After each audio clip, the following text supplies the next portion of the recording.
نبدأ بالصلاة على رسولنا الكريم محمد صلى الله عليه وسلم، فصلوا على خير البشر.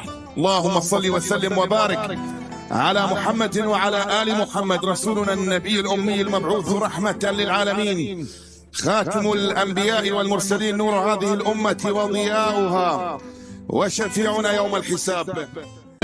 الآن رسميا نهائي دوري أبطال أوروبا لموسم 2023-24 يجمع بين بروسيا دورتموند وريال مدريد في الأول من يونيو في العاصمة الإنجليزية لندن في ملعب ويمبلي عند 10 مساء بتوقيت مكة المكرمة، في تغطية بي إن سبورتس المستمرة بهذه البطولة التي تقدم لمشاهدنا العربي متعة وإثارة وكرة قدم جميلة استمتعنا بها في كل مواسم والسنوات السابقة التي قدمت فيها بي إن سبورتس دوري أبطال أوروبا للمشاهد العربي، ولا زلنا حتى قبل دقائق من الآن نستمتع بما يحدث في هذه البطولة التي تقدم فيها الفرق أعلى مستوى فني على الإطلاق في العالم لكرة القدم. يوسف، ريال مدريد مرة أخرى يكرر نفس السيناريو ويصل إلى المباراة النهائية في دوري الأبطال. أظن تأهل مستحق محمد. طيلة المباراة لو شاهدنا المباراة الشوط الأول، الشوط الثاني كانت سيطرة مطلقة، فرص كثيرة لفريق ريال مدريد، خصوصا اللاعب فينيسيوس. كان نوير سقط بشكل كبير على أداء فريقه، لكن يحسب لهم شوطين. شوفوا أنشيلوتي مدربين في نفس التغييرات، مدرب استغل تغييراته بشكل جيد، ومدرب آخر كان في طريق قريب للتأهل. اثنين أنشيلوتي، واحد في الملعب واحد في الاستوديو مبسوط. لازم نقول له مبروك. لازم مبروك، بارك له. وكان واثق، صدق خسرين 1-0 مثل أنشيلوتي، واثق عادي واثق حسن راح يقلبها في أي لحظة. الريال هذا الريال دائما يمتع محمد، ودائما الفوز يكون مثير دائما. يحب الريال من ما شفته كيف نط لما جاء هدف تعادل الكابتن؟ لانه اللي يحب الهلال ما عندوش بقعه للريال. ليش كابتن؟ بالعكس، الكبار دائما يحبون بعض. حلو ولكن لا يعني تقصد اللي يحب الاهلي السعودي يشجع برشلونه؟ هو البطوله هذه صراحه يحب الاهلي صح؟ اللي يحب الاهلي السعودي يشجع الهلال احسن. البطوله هذه تكلم الكابتن طارق انه كم عدد وصول مدريد الى نهائيات هذه البطوله بالذات، يعني كأنه خلاص يعني المفروض اصلا تتحول الى بطوله دوري ابطال الريال مش الابطال. مباراه اليوم صراحه احنا دائما نتكلم عن شخصيه مدريد وكيف مدريد يعني انه هيبته وثقافه الفوز، لكن اليوم كان في قتاليه، كان في مجهود بدني عالي الى اخر لحظه. هذا اللي ميز لاعبي مدريد عن اي لاعبين اخرين. المباراه كانت في يد لاعبي بايرن ميونخ. بايرن ميونخ قدم مباراه عظيمه، ولكن في النهايه تخل في هذه المباراه سجل هدفين في مباراه الذهاب، واكيد هو واحد من اهم الاسباب الرئيسيه لتاهل ريال مدريد الى نهائي دوري الابطال، وايضا لفوزه بالدوري الاسباني. نستمع لفينيسيوس الذي تم اختياره ليكون افضل لاعب في هذه المباراه، متحدثا لبي إن سبورتس مع جمال جبل. جمال، معي نجم هذه الأمسية، حتى وإن لم يسجل إلا أنه صنع كل شيء في هذه المباراة، وكان ربما يستحق على الأقل أن يسجل ولو هدفا واحدا. مساء الخير، طاب مساءكم. ابتسامة أخيرا، وبالطبع أنت سعيد جدا. نعم أنا سعيد جدا مرة أخرى فعلناها، ويبدو دائما بأننا سنستسلم، ولكن مع ذلك لا يحدث ذلك أبدا، والجمهور دائما ما يكون خلفنا، ونعود مرة أخرى ونكرر نفس الأمر مرة وبعد ذلك نكرره مرة أخرى. الجمهور أعتقد وعائلتنا لا أعتقد أنهم من الممكن أن يحتملوا المزيد من المباريات التي نتأخر ونعود فيها ونحقق الريمونتادا، ولكن هذا هو ريال مدريد، وهذا هو إلى 4 و5 دقائق. غريب. كلمك على اللقطة أنا. هو تو فهموني. وفي الصورة التي رأينا حتى تحليل حالة التسلل صعبة جدا، لا يمكن أن نحسم الأمر، هي مسألة مليمترات.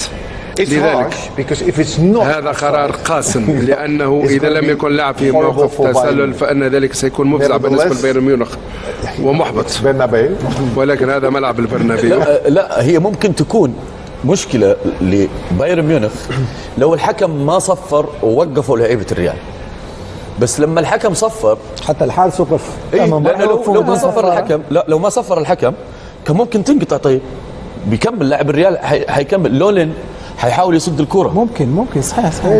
هو خالد يقول لك الحكم تسرع في الصافرة وحكم راية تسرع في رفع الراية لأنه في فار.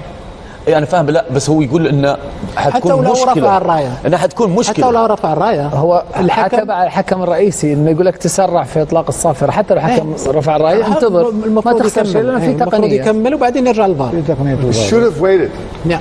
كان عليه أن ينتظر، كان على الحكم أن ينتظر مثل ما يقوم كل الحكام بنفس الأمر، تنتظر انتهاء العملية ثم الفار يقرر. ولكن الحكم والحكم المساعد يتخذان القرار بسرعة، وهذا محبط بالنسبة للبايرن ميونخ. أتفهم مستوى الأحباط، صحيح سجل الهدف بعد الصافرة، ولكن النقطة هنا هو أنه لم يكن عليه أن يطلق الصافرة قبل انتهاء العملية وينتظر قرار الفار، كما حدث في هدف ريال مدريد الأول الذي سجل من ريال مدريد ثم تم إلغاؤه بالعودة. أذكركم الآن بالنهائي الأكبر على الإطلاق على مستوى الأندية في العالم، عندما يلاقي دورتموند ريال مدريد في نهائي دوري أبطال أوروبا في العاصمة الإنجليزية لندن في ملعب ويمبلي الذي يتسع ل90,000 متفرج، ثاني أكبر ملاعب في أوروبا على الإطلاق. يعود مرة أخرى دورتموند للعب النهائي في ويمبلي بعد 11 سنة من خسارته للنهائي آنذاك أمام بايرن ميونخ الذي غادر من نصف النهائي على يد ريال مدريد قبل قليل. أهلا بكم مرة أخرى. دعونا نواصل حديثا عن هذه المباراة الجميلة المثيرة كثيرة التقلبات والأطوار من ملعب المباراة من سانتياغو برنابيو مرة أخرى مع باسل طبال هناك في ملعب المباراة، وكذلك مع الكابتن أحمد المحمدي. باسل من جديد تفضل لك الكلمة. أهلا بك مرة أخرى محمد. كما ذكرت مباراة مليئة بالتقلبات واحتفالات كانت كبيرة للاعبي ريال مدريد والجماهير في أجواء فعلا كانت خرافية في الدقائق الأخيرة. أحمد، بعد أن كان قريب جدا بايرن ميونخ من بلوغ النهائي، خطأ من نوير، خوسيلو حاضر هذه المرة، لم يكن رودريجو هو بطل الدقائق الأخيرة بل كان خوسيلو، خطأ استغله، ولكن بعد ذلك ريال مدريد كان الطرف الأفضل اليوم في هذه المباراة. أكيد على مدار 90 دقيقة كان الأفضل، أضاع فرص كتير. يمكن بايرن ميونخ اليوم دافع بشكل كويس جدا، وده كانت مباراة لاعب كان في إسبانيول في الموسم الماضي الذي هبط إلى الدرجة الثانية، جاء إلى ريال مدريد واليوم كان بطل هذه الأمسية. تحول لجمال جبلي ولقاء مع بطل هذه المباراة خوسيلو. معي خوسيلو نجم هذه المباراة، ولو أنه لم يتم اختياره لاعب المباراة، هو من قال لي الآن بل فينيسيوس كما قلت أنا، لأنني ربما كنت أرى فيه فعل كل شيء في هذه المباراة، لكن هو الآخر. لو كانت هناك مكافأتين في هذه المباراة لا شك بأن خوسيلو أيضا يستحق هذه المكافأة. مساء الخير، طاب مساءكم. إذا كان من الممكن إعطاء جائزتين لأفضل لاعب في المباراة فأنت تستحق جائزة أخرى أيضا. لا أهتم بذلك في النهاية، ولكن أنا سعيد جدا بما حدث اليوم بالهدفين وبالتأهل إلى نهائي آخر. أعتقد أن هذه هي الجائزة الأفضل اليوم. كل الجمهور والاستقبال الذي حظينا به من المدينة الرياضية حتى الملعب، أعتقد أن هذا الجمهور لم يكن يستحق أقل مما حدث اليوم. هو جمهور مذهل وراء، حتى وإن كنت أحلم لما كنت أتمنى أو أعتقد أن هذا من الممكن أن يحدث، ولكن استمتعت كثيرا وأنا أسجل هدفين وأتأهل إلى نهائي دوري الأبطال، وأن تعيش ما كنت تشاهده عبر التلفاز قبل عامين. نعم، قبل عامين كنت في المدرجات أشجع ريال مدريد من أجل 14، والآن القدر أنا موجود هنا، وبالطبع نحن في النهائي الآن. كيف رأيت المباراة من على مقاعد البدلاء؟ كنا ندرك تماما بأنها ستكون مباراة معقدة. بايرن ميونخ هو فريق قوي جدا، هم جاءوا إلى هنا من أجل أن يلعبوا بهذه الطريقة وينتظروا الهجوم المضاد، وديفيس سجل هدفا رائعا. وفي النهاية هذا هو ريال مدريد، نحن نلعب في أرضنا ونعرف أن هذا الجمهور سيكون خلفنا، وفي النهاية نجحنا في أن نتأهل. ما الذي قاله لك كارلو قبل أن تدخل إلى المباراة؟ قال لي وأخبرني بالأسلوب الذي سنلعب به، وأن أحاول أن أكون متواجدا دائما داخل منطقة جزاء بايرن من أجل انتظار أي عرضية أو الدرجة الثانية. وكان مهاجم إسبانيول وسجل أهداف كثيرة مع إسبانيول. كان هناك عروض كثيرة لخوسيلو من أندية في أوروبا وخارج أوروبا، إلا أن ريال مدريد راهن عليه، وانظر اليوم هذا الرهان كان في مكانه مع مباراة كان بطلها. كسب انشيلوتي الرهان، كان ليه تجربة مع ستوك سيتي في الدوري الإنجليزي مع نيوكاسل، وكان بيأدي بشكل ممتاز في الدوري الإنجليزي. ولكن اليوم هو زي ما قلت لك، هو النهارده يمكن كانت فرصته النهارده ان هو ينزل ويحدث الفارق لريال مدريد.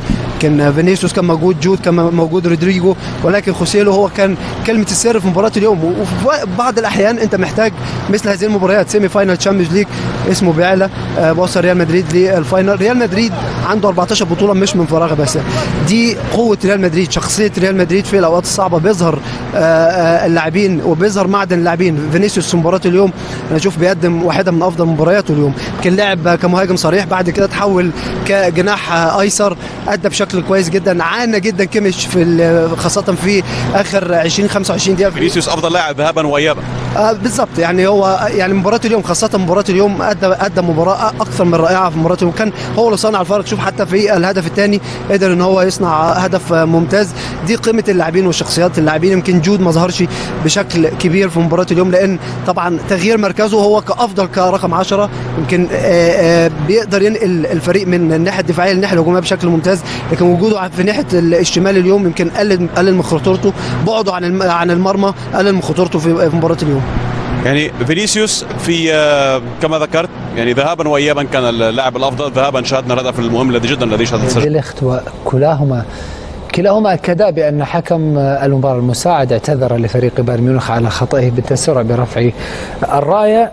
دعونا نتوقف قليلا للحديث عن هاري كين الذي جاء لحصد الالقاب، وجد نفسه في الفريق المناسب، سجل كمية كبيرة من الأهداف وصلت إلى 44 هدفا ليخرج مع بايرن ميونخ بموسم دون أي لقب. وهذا أمر نادر أن يحدث مع بايرن ميونخ دون أن يحقق أي لقب حتى محلي، لا دوري ولا كأس ولا تشامبيونز ليج. الأمر غريب. لا ربما هي لعنة هاري كين، لعنة الانتقال من توتنهام. البايرن ليفركوزن تفوق على البايرن ميونخ. كانت هناك أزمة بين اللاعبين، أزمة إعلامية وأزمة بين اللاعبين والمدرب في وسط الموسم. في نهاية المطاف حاول أن يحافظ على رباطة الجأش توخل، ثم قال أنني لن أستمر كمدرب في العام القادم. هذا قرار سيء. حصل نفس الشيء مع يورجن كلوب. كان عليه ألا يعلن هذا الأمر، ومنذ إعلانه رأينا غياب التوهج لدى اللاعبين في ليفربول والبايرن ميونخ. نفس السيناريو يتكرر في بايرن ميونخ وليفربول مرة أخرى. إذا خطأ مرة أخرى، نفس الخطأ الذي ارتكبه البايرن ميونخ في نهاية 1999 ضد المان يونايتد. تعالوا نتوقف مع هذه الصور التي تؤكد غرابة وأيضا جمال كرة القدم. كابتن طارق، لاحظ هذه الصور. صورة أولا لخوسيلو الذي ذهب مشجعا في النهائي الماضي لفريق ريال مدريد قبل سنتين مع والده، ذهب مشجع ليؤازر ويتابع ريال مدريد ويشجع ريال مدريد هناك في العاصمة الفرنسية باريس. بعد سنتين هو من يقود ريال مدريد المباراة النهائية. بالمقابل في صورة أخرى إيدين تيرزيتش مدرب فريق دورتموند في النهائي الماضي قبل 11 سنة كان مشجعا، وكان قد اعتزل قبل قليل من نادي في الدرجة الرابعة في كرة القدم الألمانية. بعد 11 سنة في السن 41 يقود دورتموند لنهائي الشامبيونز ليج. هذه قوة ريال مدريد، هذه قوة ريال مدريد، أنه لاعب يعني خوسيلو من في كرة القدم الإسبانية لاعب عادي. لما تلعب في ريال مدريد ممكن تصبح نجم، لأن عندك لاعبين كبار يلعبوا في ظهرك وراك، وفريق كبير وجمهور كبير، ولا تحسوا في الهدف الاول والهدف الثاني اللاعب هذا لما سجل كانه لاعب كبير، كاننا ما نعرفوش خوسيلو، لكن تحسوا انه لما يدخل اللاعب هذايا يسجل. حتى في الدوري لما يدخل يسجل في عديد المناسبات يدخل يسجل. تحس انه اللاعب يتغير لما يلعب في ريال مدريد، يتغير اللاعب لانه فريق بطولات يلعب 100%. شوفوا روديجير، انت شوفوا روديجير بعد جاب بلاش فلوس روديجير للفريق، اليوم اهم مدافع في الفريق وسجل اهداف واهداف قاتله. هذه هي ريال مدريد. اللاعبين الكل يحب. لماذا مبابي يحب يروح ريال مدريد؟ لانه يعني يعرف انه لما يروح ريال مدريد في اول موسم يفوز يا اما بالدوري يا اما بدوري الابطال. يعني اللاعبين لما يروحوا ريال مدريد يتغيروا. خوسيلو تحسوا انه اللاعب هذايا انت بس وقلنا انه لاعب عادي جدا، لكن لما يدخل يسجل. اليوم سجل هدفين، يعني خلص فلوسه هذا اللاعب. فلوسه كان جاي بلاش. 34 سنه بالنسبه لي كان كمعوض لبنزيما. عوض بنزيما لاعب كبير، لكن هذه قوه الريال. الريال تضع اللاعب في القمه، قوه الريال، لكن هو لازم يعطي. اعاره من اسبانيول، كتب اسبانيول، الافيس، نيوكاسل، ديبورتيفو، ستوك، هانوفر، كثير هوفنهايم، كثير تنقلات يقود الريال للنهايه. اللي يحسب لانشيلوتي يا محمد السنه هذه مع خروج بنزيما غير من طريقه اسلوب اللعب للفريق. يعني صعب يعني في سنه يخرج لك افضل لاعب وافضل مهاجم واللي حقق معك الالقاب كثيره، ورغم ذلك تفوز بالدوري وتصل لنهائي دوري الابطال. وغير من اسلوب طريقه اللعب، اصبح يلعب بفينيسيوس ورودريغو كراس حربه مهاجمين. ولا واحد كان يتوقع ان رودريغو دائما معروف على الطرف، واحد في اليسرى واحد في اليمنى وقوتهم دائما على الاطراف، لكن نجح مع مجيء بيلينغهام واصبح يلعب 3 لاعبين، يعني صانع العاب وراء المهاجمين. وعلى الاطراف جنبك واحد متوتر عند الطياره بيشوف. شكرا لكم، شكرا مشاهدينا الاعزاء حسن المتابعه. بقي نشكر محللي بي ان سبورتس كابتن طارق رودخول، شكرا لكما. شكرا محمد. Can we have still another 15 minutes? هل يمكن ان تمدد فيديو بمقدار 15 دقيقه رجاء؟ كابتن يوسف، كابتن طارق، كابتن ياسر، شكرا لكما. شكرا لك. شكرا لكم مشاهدينا على المتابعه. لكم تحيه كل زملائنا في بي ان سبورتس. سعد محمد نلتقي دائما باذن الله تعالى. تصبحون على خير. شكرا لكم على مشاهدة الفيديو، ولا تبخلوا علينا باللايك للفيديو والاشتراك في القناة وتفعيل زر الجرس ليصلكم كل جديد.